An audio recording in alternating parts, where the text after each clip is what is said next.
అంటే ఇప్పుడు ఇన్ని జరుగుతున్నా మనం మోస్ట్‌లీ చూసిందైతే సినిమా ఇండస్ట్రీలోనే ఈ ఆడవాళ్ళ పైన ఇలాంటివన్నీ జరుగుతున్నాయి. అంటే మనం గతంలో చూసుకున్నప్పటికీ కూడా ఈ పూనమ్ కౌర్ ఎవరైతే ఉన్నారో త్రివిక్రమ్ పైన కొన్ని వ్యాఖ్యలు చేసింది. సో, ఇలా చేసింది అన్నదానికి కొంతమంది ప్రముఖులు మాత్రం కేవలం ఆమె ఆశించింది రాలేదు కాబట్టే ఇలా చేస్తుంది అని అంటున్నారు.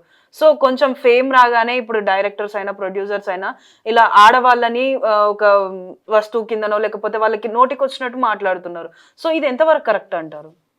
మనకి ఇది అలవాటండి. మనకిది హెరాస్మెంట్ కేసు ప్రతి కేసులో ఆడవాళ్ళు వలపన్నారు. వాళ్ళు ఉద్యోగంలో పైకెళ్ళటానికో, వాళ్ళకేదో ఫాయిదా కోసమో వలపన్నారు.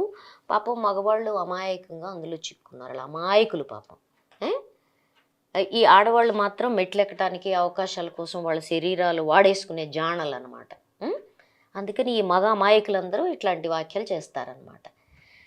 డిస్గస్టింగ్. ఈ ఏంటి దాని అర్థం ఏంటి? ఇప్పుడు తెలుగు ఇండస్ట్రీలో కాస్టింగ్ కోచ్ ఉంది, స్త్రీల ఎక్స్‌ప్లాయిటేషన్ ఉంది, భయంకరంగా ఉంది. ఒకళ్ళిద్దరు ఆడవాళ్ళు నువ్వు ఏ ఎక్స్‌ప్లాయిటేషన్ అయితే చేస్తున్నావో ఆ ఎక్స్‌ప్లాయిటేషన్ అవకాశంగా పైకి ఎగబాగుతాం అనుకునేవాళ్ళు లేకపోలేదు.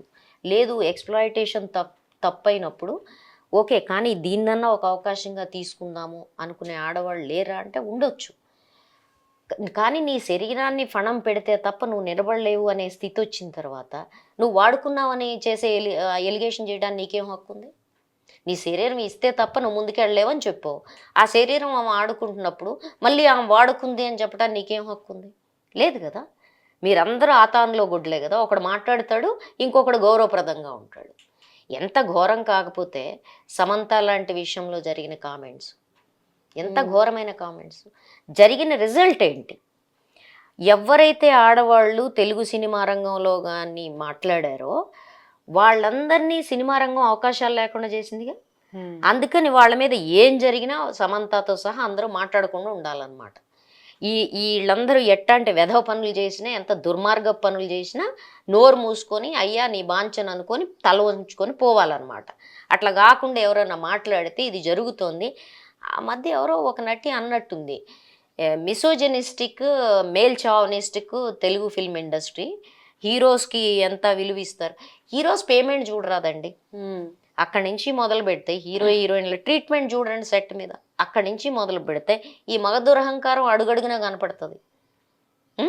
కాబట్టి కామెంట్స్ చేస్తే మీరు ఆడవాళ్ళని, ఇట్స్ ఎ రిఫ్లెక్షన్.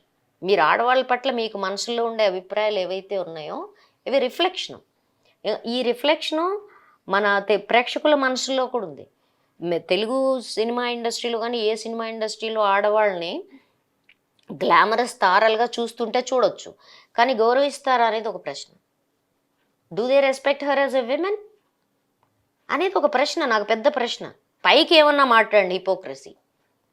హిపోక్రసీ ఏంటంటే సినిమా రంగంలో కూడా ఎంతమంది నటీమణుల్ని గౌరవిస్తారు?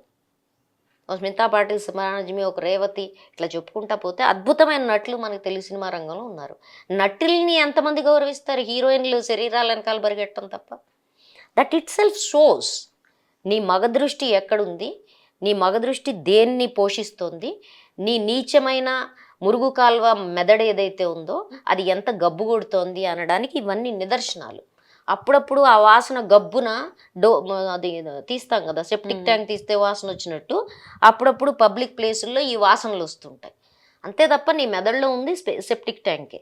అంతవరకు నీ సినిమాల్లో రిఫ్లెక్ట్ అవుతోంది, నీ ప్రవర్తనలో రిఫ్లెక్ట్ అవుతుంది. The way you treat women in industry దాంట్లో రిఫ్లెక్ట్ అవుతుంది. For more videos like this, subscribe Big TV channel.